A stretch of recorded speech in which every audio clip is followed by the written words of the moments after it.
বাংলাদেশে আজ বিদ্রোহের আগুন জ্বলেছে।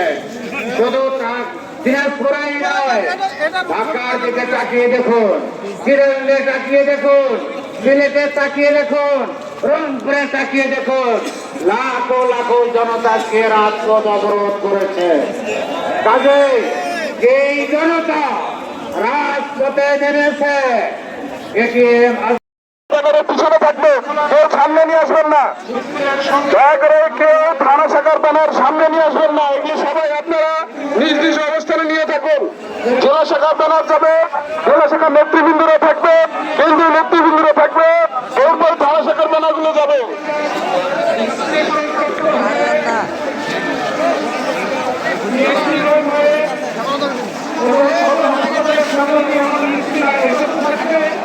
আপনারা সবাই